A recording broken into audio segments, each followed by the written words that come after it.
जय गुरुजी संगत जी। मेरे परम सद्गुरु गुरुजी महाराज का अनंतम अनंतम शुक्राना। गुरुजी के दिव्य चरणों में बारंबार कोटि कोटि नमन।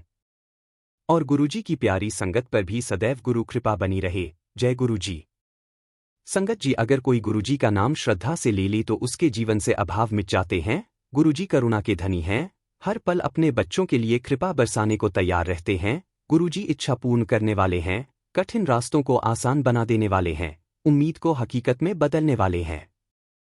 संगत जी, आज का सत्संग सुनते हुए ऐसा लगेगा जैसे गुरुजी खुद हमारे पास बैठे हों और अपने शब्दों से हमें समझा रहे हों कि हर परिस्थिति में उनका हाथ हमारे सिर पर है। संगत जी, सत्संग एक कृपा का दरिया है, जो अंत तक बैठा वही सबसे ज्यादा भीग गया। और चैनल को सब्सक्राइब कीजिए। संगत जी, जैसा कि हम सब जानते हैं कि गुरुजी के सत्संग का हर एक शब्द अपने भीतर असीम ब्लेसिंग्स समेटे होता है।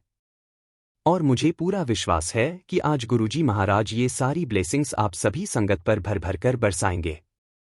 आपके मन के प्रश्नों के उत्तर आपको मिलेंगे और गुरुजी की अपार कृपा आप तक अवश्य पहुंचेगी। तो चलिए संगत जी, सत्संग शुरू करते हैं। आज हम जिनका सत्संग सुनने जा रहे हैं वह गुरुजी की प्यारी और ब्लेस्ड संगत सरबजीत कौर आंटी का सत्संग है। जय गुरुजी। शुक्राना गुरुजी। मेरे सद्गुरु गुरुजी के दिव्य चरणों में विनम्र प्रणाम और गुरुजी की प्रिय संगत को मेरा हृदय से नमस्ते। जय गुरुजी। ओम नमः शिवाय। शिवजी सदा सहाय। ओम नमः शिवाय। गुरुजी सदा सहाय। संगत जी, गुरुजी की एक झलक से अंधकार मिट जाता है, रोशनी छा जाती है। गुरुजी की निष्ठुर न्याय भी प्रेम से भरा होता है। गुरुजी कभी किसी संगत को अकेला नहीं छोड़ते। गुरुजी का आशीर्वाद जन्म जन्मांतर के पाप धो देता है। गुरुजी ज्ञान के दीप हैं, जो भीतर की अज्ञानता को जला देते हैं। संगत जी, मैं सरबजीत कौर। संगत जी, गुरुजी महाराज का लख लख शुक्राना, जिन्होंने आज मुझे इस सेवा के लिए चुना कि मैं आप सबके साथ उनके चमत्कार, उनकी वायाई और उनकी बरसाई हुई ब्लेसिंग्स साझा कर सकूं। गुरुजी की दी हुई हर बख्शिश मेरे लिए अनमोल है और आज वही सब मैं संगत जी के सामने रख रही हूं। गुरुजी महाराज के चरणों में मेरी यही अरदास है। गुरुजी, हमें हमेशा अपने चरणों में बनाए रखना। हमें अपने लाड़ और दुलार में सदा सदा समेटे रखना। क्योंकि संगत जी, गुरुजी की रजा के बिना हम उनसे प्रेम भी नहीं कर सकते, उनकी पूजा, उनकी उस्तत भी नहीं कर सकते। गुरुजी महाराज ने मेरे पूरे परिवार पर इतनी कृपा बरसाई है कि हर दिन उनका शुक्राना बनता है। आज मैं दिल से कहती हूँ, गुरुजी महाराज, आपका बहुत बहुत शुक्राना कि आप हमारे जीवन में आए और हमें इस लायक बनाया कि हम अपनी जिंदगी को अच्छे से, सुख से और आपकी मेहर में जी सकें। गुरुजी महाराज, आपका अनंत अनंत शुक्राना। संगत जी, आज जो कुछ भी मैं आपके सामने शेयर करने बैठी हूँ, ये सब मेरे मालिक की कृपा, उनकी लीला और उनके करुणा के रंग हैं। संगत जी, एक बार की बात है, मेरे अंकल ने किसी की बैंक गारंटी दी थी, एक ऐसा भरोसा जो इंसानियत के नाम पर दिया गया था, लेकिन किसे पता था कि वही भरोसा हमारे लिए एक बहुत बड़ा इम्तिहान बन जाएगा। और वो बंदा जिसने मेरे अंकल का सहारा लिया था, वही बंदा भाग गया। अब संगत जी, हालत ये हो गई कि बैंक वाले मेरे अंकल के पीछे पड़ गए। उनके कॉल, उनके नोटिस, उनका प्रेशर इतना बढ़ गया कि मेरे अंकल में तनाव और बेचैनी रहने लगी। मेरे अंकल ऑफिस नहीं जाते थे, बस यहाँ वहाँ भटकते रहते थे, उस बंदे को ढूंढते रहते थे, कभी इस एड्रेस पर, कभी उस जगह। और सबसे बड़ी बात, मेरे अंकल ने यह बात मुझसे शेयर ही नहीं की। शायद वो परेशानियों से मुझे बचाना चाहते थे, पर संगत जी, जब मालिक अपनी लीला करते हैं तो वो छुपी बात भी सामने आ ही जाती है। और जैसे ही मेरी मदर इन लॉ को ये बात पता चली, तो हमें यह भी पता चला कि वो बंदा शायद गुड़गांव में है। और अब सोचो संगत जी, गुड़गांव जैसा बड़ा शहर और उसमें एक इंसान को ढूंढना कितना मुश्किल होता है। लेकिन जब रास्ता प्रभु दिखाते हैं तो असंभव भी संभव हो जाता है। इसलिए हमने सोचा कि चलो गुड़गांव जाकर ढूंढते हैं। संगत जी, हम निकल पड़े। हाईवे, ट्रैफिक, धूप, चिंता, मन में एक ही सवाल, कैसे मिलेगा? मिलेगा भी या नहीं? पर साथ ही कहीं अंदर एक आवाज कह रही थी कि जब मालिक साथ हों तो रास्ते खुद बन जाते हैं। अब संगत जी, थोड़ी देर घूमते घूमते हम सड़कों के बीच में पहुंचते हैं और वहीं एक पुरानी सी, थकी सी दुकान, जिसमें एक सरदार जी प्रॉपर्टी डीलर बैठे हुए थे, जैसे कि वो हमारा इंतजार कर रहे हों। और संगत जी, मैं आपको सच बताऊं, हमें खुद भी नहीं पता था कि हम उसी दुकान पर क्यों रुके, पर वो रुक जाना भी प्रभु की लीला थी। सरदार जी ने हमें देखते ही कहा, अच्छा ऐसा बंदा था, ऐसा काम करता था। तो आप वहां जाकर देखो, कुछ लोग नए आए हैं, शायद वो भी वही हो। अब बताओ संगत जी, एक अनजानी जगह, एक अनजान इंसान, और इतनी आसानी से क्लू मिल जाए, ये कैसे हो सकता है बिना मालिक की कृपा के। खैर संगत जी, हम वहां जाते हैं और सच में उम्मीद से परे हमें वो बंदा मिल जाता है, जैसे किसी ने उसके पाव वही रोक दिए हों। हम उसकी फोटो खींचते हैं, उसका प्रूफ लेते हैं और वहां से लौटते हैं। और जैसे ही हम कार में बैठते हैं, हमें एहसास होता है कि संगत में जाने का टाइम हो चुका है, जैसे मालिक ने रास्ता निकाला, मदद करवाई और अब खुद बुला भी लिया। संगत जी, हम सीधे एम्पायर स्टेट पहुंचे। वहां जाकर गुरुजी के आगे मथा टेका और गुरुजी वही अपनी यूजुअल डिवाइन स्माइल के साथ हमें देख रहे थे। अब आप ही बताओ, ये रास्ता कौन दिखा रहा था? ये विचार किसके मन में डाल रहा था? ये सीधे वहीं पहुंचाना किसकी लीला थी? ये सब प्रभु ही करवाते हैं, इंसान तो बस माध्यम है। और संगत जी, फिर वो मैटर थोड़े सालों के बाद सुलझ गया। एक बार की बात है संगत जी, मैं कार ड्राइव कर रही थी, बच्चों के साथ एक फंक्शन से लौट रही थी। रात का समय था और हमारा रास्ता एम्पायर स्टेट के पास से गुजरता था। जैसे ही एम्पायर स्टेट का मोड़ आया, मेरी गाड़ी अपने आप दाईं ओर मुड़ गई, बिना मेरी मर्जी के, बिना किसी इरादे के, जैसे किसी ने स्टीयरिंग पकड़ ली हो। और संगत जी, हम पार्किंग में जाकर खड़े हो गए। अब सोचो संगत जी, जहां गाड़ी में पेट्रोल भी कम था, और फिर भी गाड़ी खुद चलकर वहां तक ले आई। ये वही बात है जो अक्सर संगत सुनाती है कि गुरुजी बिना पेट्रोल के भी गाड़ी चला दिया करते थे। मेरे साथ भी कुछ ऐसा ही हुआ। हम गाड़ी से उतरे, रात के 10:30 बज चुके थे और छोटे मंदिर की तरफ चल पड़े। अब संगत जी, मंदिर जाकर के हम गेट पर खड़े हो जाते हैं। मेरी हिम्मत नहीं हो रही थी अंदर जाने की, लेट था, दरबार लगभग खत्म हो चुका था, बहुत रात हो गई थी। इतने में भारद्वाज अंकल ने मुझे देखा। उनका चेहरा देखकर ही समझ आ गया कि वो सोच रहे थे कि अब ये क्या करने लगी है। मैं बाहर से इशारा करती हुई पूछ रही थी, आ जाऊं अंदर? और संगत जी, और उस समय संगत जी 10 से 15 लोग थे और सब मुझे देख रहे थे। और मुझे याद है कि अंदर गीता डोगरा आंटी गुरुजी के पास बैठी हुई थीं, लेकिन मैं हिम्मत करके अंदर चली गई, किचन के पास जाकर चुपचाप बैठ गई। मेरे बच्चे भी वहीं बैठ गए और वहां से गुरुजी दिखाई दे रहे थे और गुरुजी मुझे देख भी रहे थे, लेकिन मेरी हिम्मत नहीं हो रही थी उनके पास जाकर प्रणाम करने की। इतने में गुरुजी ने मधु आंटी से पूछा, कौन है? मधु आंटी बोली, लुधियाना वाली। गुरुजी मुझे हमेशा लुधियाना वाली कहकर बुलाते थे। जैसे ही मधु आंटी ने मेरा नाम बता दिया, मैंने हिम्मत जुटाई और जाकर गुरुजी को प्रणाम किया। वो नीचे फर्श पर बैठे हुए थे, पैर फैले हुए थे, और मैंने उनके चरणों में माथा टेका। हमारी और बैठने की हिम्मत नहीं हुई, हम उठकर बाहर जाने लगे। इतने में गुरुजी ने अपनी जगह से ही आवाज लगाई, कार्ड मिल गया तेनू। मैं तो हैरान रह गई और एक अंकल भागते भागते आए और मुझे एक कार्ड पकड़ा दिया। और संगत जी, कार्ड पर मेरा नाम गुरुजी ने अपने हाथों से लिखा था, सरबजीत आंटी। मेरे लिए ये सबसे बड़ा आशीर्वाद था। मुझे अंदर क्या लिखा है इससे कोई फर्क नहीं पड़ रहा था, मुझे सिर्फ इतना खुश कर रहा था कि मालिक ने मेरे नाम को अपने हाथों से लिखा है। उनकी लिखावट, उनका स्पर्श, उनका प्यार, वह कार्ड मेरा खजाना बन गया। बाद में मुझे एहसास हुआ कि मैंने गाड़ी नहीं रोकी थी, गुरुजी ने रुकवाई थी। मैंने जाना नहीं था, उन्होंने बुलाया था और वो कार्ड मुझे मिलना ही था। खैर, हम घर आ जाते हैं और मेरे अंकल कार्ड खोलकर देखते हैं कि हमें एक सेरेमनी में जाना है। हम गए, लेकिन हम मूर्खों की तरह लेट पहुंच गए। सुरेश कुमार अंकल के बेटे की शादी थी और जैसे ही हम पहुंचे, गुरुजी उठकर जा रहे थे, पर हमें देखते ही उनके चेहरे पर इतनी बड़ी मुस्कान आई, इतनी बड़ी, जैसे मेरा इंतजार कर रहे हों, जिसे देखकर हम बहुत बहुत खुश हो गए। और उस दिन संगत जी, गुरुजी ने मुझे अपना विराट रूप दिखाया। मुझे आज भी याद है, गुरुजी मुझे आसमान तक नजर आ रहे थे और संगत जी, हम वहां खड़े के खड़े सुन होकर गुरुजी को देख रहे हैं। और मैं वो नजारा नहीं भूल सकती। उस दिन गुरुजी ने पिंक रंग का चोला पहना हुआ था। उसके बाद हम वहां से फंक्शन से वापस आ जाते हैं। उसके बाद गुरुजी ने हमें 2-4 फंक्शनों में भेजा, एक एग्जीबिशन में भी भेजा, लेकिन सच कहूं तो मेरे लिए रेगुलरली अटेंड करना कन्वीनियंट नहीं था, क्योंकि मेरा रूटीन बहुत हेक्टिक था। और मैंने अरदास की, गुरुजी, मेरा आपके पास आने का ही सिस्टम रख देना। और कुछ ही दिनों बाद क्या होने लगा, जैसे ही हम दरबार में जाते और गुरुजी कंसोल पर बैठे होते, वो टेढ़ी गर्दन करके मुझे देखते। आ गई वो नज़र, वो प्यार, वो पहचान, मैं आज भी भूल नहीं पाती। एक दिन गुरुजी बोले, 2.5 घंटे लगा के मेरे पास आउं दिए, और मैंने तुरंत कैलकुलेट किया, और सच में मुझे घर से वहां तक पहुंचने में 2.5 घंटे लगते थे। उस पल मुझे लगा, अगर इन्हें ये पता है, तो इन्हें मेरे दिल के सारे राज भी पता हैं, मेरी हर आदत, हर चिंता, हर खुशी, हर दुख, हर कदम, सब कुछ। और मैं अपने मन में सवाल जवाब कर रही थी कि क्या गुरुजी ये भी देखते हैं कि मैं दिन भर क्या करती हूं? और तभी लगा, हाँ, वो सब देख रहे होते हैं।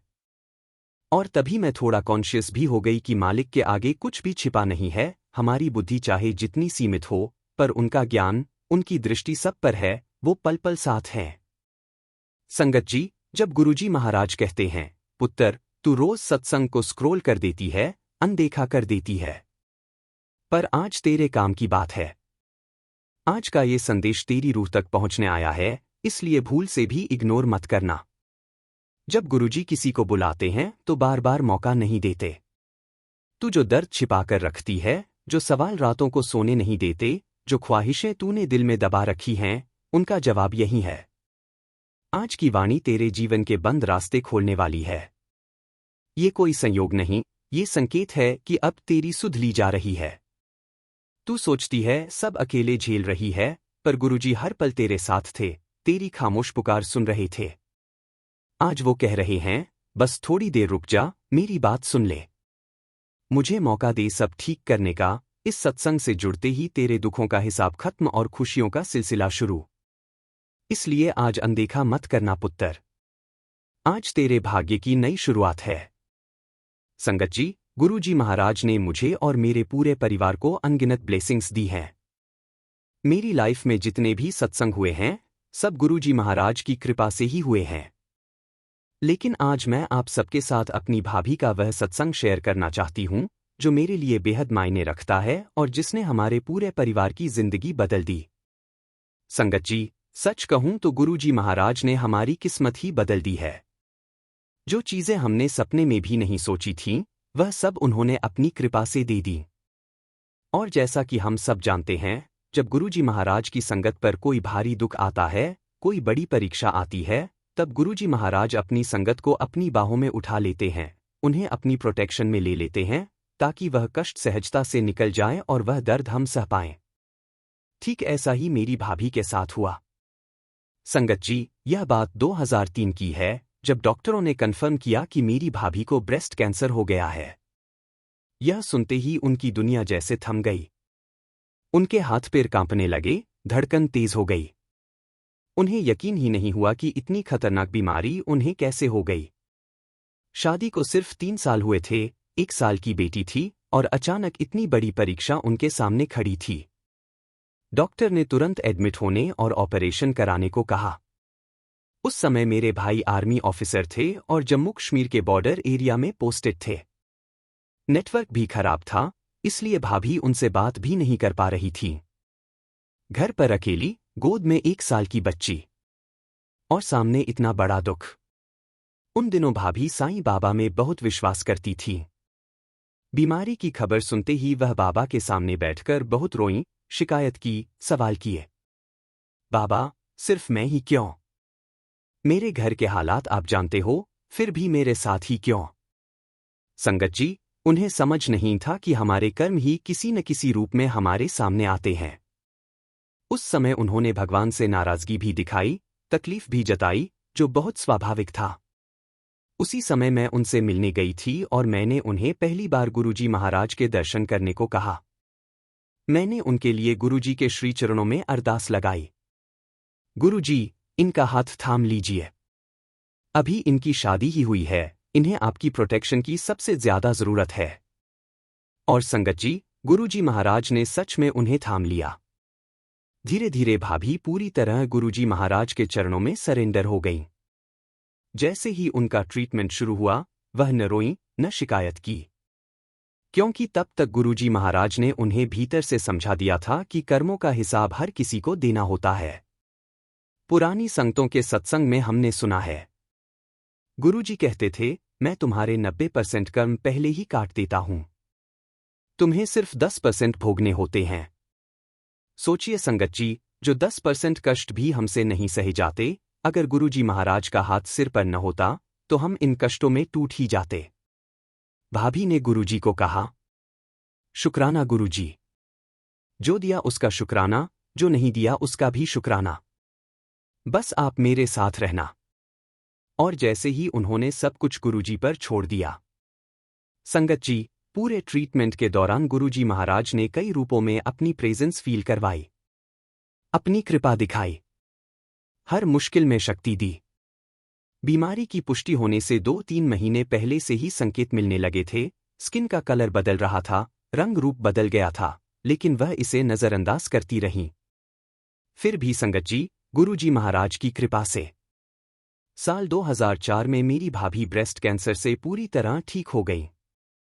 और कुछ मेडिसिन 1 साल तक लेनी पड़ी थी। और डॉक्टर ने वो मेडिसिन 5 से 10 साल तक लेने को कहा था। उनकी सारी मेडिसिन का कोर्स 1 साल में ही खत्म हो गया।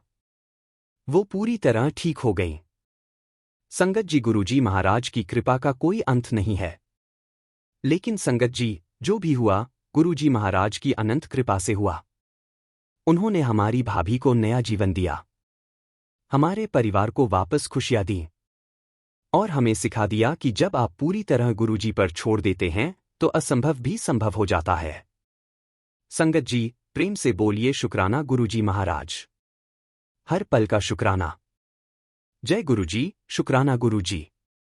इसी के साथ संगत जी, मैं अपने सत्संग को यहीं समाप्त करती हूं। और जब भी गुरुजी महाराज मुझे आज्ञा देंगे, मैं अपना अगला शुक्राना सत्संग आप सबके साथ जरूर शेयर करूंगी। जय गुरुजी। शुक्राना गुरुजी। ओम नमः शिवाय। शिव जी सदा सहाय। ओम नमः शिवाय। गुरुजी सदा सहाय। जय गुरुजी। संगत जी, अगला सत्संग हम गुरुजी की प्यारी और ब्लेस्ड संगत अमरीक सिंह अंकल का सुनेंगे। चलिए सत्संग शुरू करते हैं। जय गुरुजी। शुक्राना गुरुजी। गुरुजी महाराज के पावन चरणों में मेरा बारंबार कोटि कोटि नमन, और गुरुजी की समस्त प्यारी संगत को मेरा सादर नमस्कार। जय गुरुजी। ओम नमः शिवाय। शिव जी सदा सहाय। ओम नमः शिवाय। गुरुजी सदा सहाय। संगत जी, मैं अमरीक सिंह। बात है 2017 की महाशिवरात्रि की, जब मैं सत्संग अटेंड करने के लिए द्वारका आया था। शिवरात्रि वाले दिन सुबह के 5 बजे से पहले ही मुझे गुरुजी महाराज का एक बेहद रहस्यमय और गहरा सपना आया। सपने में देखता हूं कि जमीन के अंदर एक दरवाजा है जो खुला हुआ है, और वहां एक व्यक्ति खड़ा है। संगत जी, वह कोई साधारण दरवाजा नहीं था, वह नरक का द्वार था, जहां से आग की भयंकर लपटें निकल रही थी। मैं जिज्ञासावश उस द्वार के अंदर झांकने लगता हूं, तो वह व्यक्ति मुझे रोकता है और कहता है कि मैं अंदर नहीं देख सकता। पर जब मैं आग्रह करता हूं, तो वह सख्ती से मुझे डांटते हुए कहता है कि यह तुम्हारे देखने के लिए नहीं है, तुम यहां से चले जाओ और आगे जाकर जो बड़ा दरवाजा आएगा, तुम्हें वहां जाना है। मैं अपनी पत्नी और संगत के साथ वहां से आगे बढ़ता हूं और कुछ दूरी पर पहुंचकर मुझे एक बहुत बड़ा, सफेद रंग का दिव्य दरवाजा दिखाई देता है, जिसके पास एक आंटी खड़ी थी। मैं उनसे पूछता हूं कि दरवाजा बंद है, क्या गुरुजी के दर्शन नहीं होंगे? तो वह मुस्कुराकर कहती हैं, अभी आपका टाइम नहीं आया है। मेरी नींद उसी क्षण खुल जाती है और तभी मुझे समझ आता है कि गुरुजी ने क्यों कहा, अभी तुम्हारा समय नहीं आया, और मेरे भीतर से आवाज आती है कि शायद आज मेरा जाने का समय था और गुरुजी ने मुझे नई लाइफ ब्लेस कर दी। संगत जी, जब हम सत्संग के लिए निकल रहे थे, मेरी पत्नी ने अचानक ही कहा, अमरीक, आज तुम हेलमेट जरूर लगाना। मैंने पूछा क्यों, तो उसने बस इतना कहा, बस लगा लो। अब समझ आता है कि यह गुरुजी की ही आवाज थी जो मेरी पत्नी के माध्यम से मुझ तक पहुंची। जब हम सत्संग पहुंचे, तो जिन आंटी के घर सत्संग था, उन्होंने सबसे पहले घोषणा की कि आज का सत्संग गुरुजी ने किसी एक संगत के लिए करवाया है और वह संगत आज अपना सत्संग स्वयं करेगी। संगत जी, यह सुनकर मेरा दिल कांप गया, क्योंकि सत्संग आने से पहले मैं मन ही मन यही सोच रहा था कि गुरुजी, कभी कोई सत्संग मेरे लिए क्यों नहीं हुआ। और आज गुरुजी ने उसी क्षण मेरा मन पढ़कर जवाब दे दिया। दरबार बिल्कुल वैसा ही था जैसा मैं सोचता था, फूलों से सजा, सुगंध से भरा, बिल्कुल दिव्य। मैंने आंटी से कहा कि आज का सत्संग मैं करूंगा। मैंने पूरे सत्संग को बताया कि गुरुजी महाराज ने मुझे नरक का द्वार भी दिखाया और स्वर्ग का द्वार भी, और मेरा मन साफ साफ कह रहा था कि गुरुजी का दरबार ही हमारा स्वर्ग का द्वार है, जो हमारी भक्ति, समर्पण और अच्छे कर्मों से खुलता है। गुरुजी तो हमारे नरक के द्वार पहले ही बंद कर चुके हैं और हमें अपने धाम ले जाना चाहते हैं। संगत जी, उसी सत्संग में एक और चमत्कार हुआ। मैं दिल का मरीज हूं, पर गुरुजी महाराज ने मुझसे अपने हाथों से भोग लगवाया। और फिर अचानक, संगत जी, गुरुजी ने मुझे साक्षात दर्शन दिए। मैंने साफ देखा कि गुरुजी चाय प्रसाद का भोग लगा रहे थे। मेरी आंखों से खुशी के आंसू लगातार बहते जा रहे थे और मैं भाव विभोर होकर रोता ही जा रहा था। लंगर के बाद, लगभग 1 बजे के आसपास, अधिकांश संगत जा चुकी थी। संतोष मेहता जी ने कहा कि मैं और मेरी पत्नी उनकी गाड़ी में चलें और बाइक उनका बेटा घर छोड़ आएगा, पर मेरा लंगर पूरा नहीं हुआ था, इसलिए मैंने उन्हें मना कर दिया। संगत जी, यह वही गुरुजी की प्लानिंग थी जिसका मुझे अंदाजा भी नहीं था। लंगर के बाद मैं और मेरी पत्नी अपनी बाइक पर घर के लिए निकले। रास्ते में एक गाड़ी ने इतनी जोर से हमें पीछे से हिट किया कि संगत जी, हमारी बाइक डिवाइडर की एक तरफ थी और मैं डिवाइडर की दूसरी तरफ उछल कर गिर गया। मेरी पत्नी भी जाने कहा गिरी, पर मुझे ऐसा लगा जैसे गुरुजी महाराज ने मेरे शरीर को अपने हाथों में उठाया हो, पहले मेरी आधी बॉडी जमीन पर रखी, फिर मेरा सिर। जिस क्षण सिर जमीन पर लगा, मेरा हेलमेट जोर से फटकर 2 टुकड़ों में टूट गया। संगत जी, वहां मौजूद भीड़ मुझे उठाने लगी, पर मेरी आश्चर्य की बात यह थी कि मेरे शरीर पर एक खरोच तक नहीं थी, बस लेफ्ट पैर में हल्की सी अंदरूनी चोट थी, पर मैं उठ नहीं पा रहा था। लोग हॉस्पिटल ले जाने लगे, पर मैं मन ही मन गुरुजी से कहने लगा, गुरुजी, आपने मुझे बचा लिया। मुझे माफ कर देना कि मैंने आपका आदेश नहीं माना। संतोष की बात भी नहीं सुनी, और जैसे ही मैंने मन में यह कहा, मैं एकदम से खड़ा हो गया और सभी को कहा कि मैं बिल्कुल ठीक हूं, मुझे हॉस्पिटल नहीं जाना। मैंने पत्नी से कहा कि हम पहले सत्संग में चलेंगे, मत्था टेकेंगे और शुक्राना करेंगे। संगत जी, हम सीधा सत्संग पहुंचे, गुरुजी के चरणों में माथा टेका और कहा, गुरुजी, आपका लख लख शुक्राना।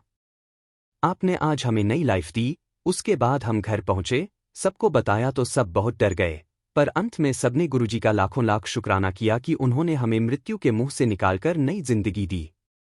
संगत जी, जब गुरुजी महाराज कहते हैं, आज से तेरे घर में सिर्फ सुख शांति और तरक्की आएगी, ये कोई साधारण वचन नहीं, पुत्र, ये तेरे भाग्य में आज से लिखी गई नई लकीर है। जो पल तू ये सत्संग सुनने बैठी है, उसी क्षण तेरे घर का बोझ, तनाव, लड़ाइयाँ, रुकावटें सब ऊपर जमा होकर हल्की होने लगी हैं। गुरु कृपा जब किसी घर में प्रवेश करती है, तो सबसे पहले वहां का माहौल बदलता है, और आज वही होने जा रहा है। इसलिए सत्संग पूरा सुन, क्योंकि इसी में तेरा चमत्कार छुपा है। संगत जी, जब गुरुजी महाराज कहते हैं कि अब तेरे घर में सिर्फ सुख शांति और तरक्की आएगी, तो इसका अर्थ है कि अब तक जो तू झेलती आई, वह अध्याय बंद हो गया। तेरे घर में जो नकारात्मकता चली आ रही थी, पैसों की तंगी, रिश्तों में तनाव, घर के सदस्यों की परेशानियां, रुकावटें, अनचाहा बोझ, ये सब अब तेरे जीवन से हटने वाले हैं। जब दिव्य ऊर्जा किसी घर में उतरती है, तो सबसे पहले वह घर के वातावरण को पवित्र बनाती है। और जहां पवित्रता आती है, वहां झगड़े नहीं टिकते, दुख नहीं टिकते, कर्ज नहीं टिकते, और कोई भी बुरा इरादा घर की देहरी पार नहीं कर सकता। पुत्र, तूने बहुत समय तक सिर्फ सहन किया, अब पाने का वक्त आ गया है। ये वाणी तेरे घर में नई शुरुआत की घोषणा है। आज के सत्संग का हर शब्द तेरे घर में रोशनी ले जाएगा, तेरी किस्मत में चमक लाएगा, और तेरे मन में वो सुकून भरेगा जो तूने वर्षों से महसूस नहीं किया। इसलिए भूल से भी बीच में मत छोड़ना। आज का ये सत्संग तेरे घर का भविष्य बदलने आया है, और आज से तेरे घर में सिर्फ सुख शांति और तरक्की ही कदम रखेगी। संगत जी, फिलहाल मैं इसी के साथ मैं अपने शब्दों को विराम देता हूं। संगत जी, और जब भी गुरुजी महाराज की कृपा होगी, मैं अपना अगला शुक्राना सत्संग आप सबके साथ जरूर शेयर करूंगा। जय गुरुजी, शुक्राना गुरुजी। ओम नमः शिवाय। शिव जी सदा सहाय। ओम नमः शिवाय। गुरुजी सदा सहाय।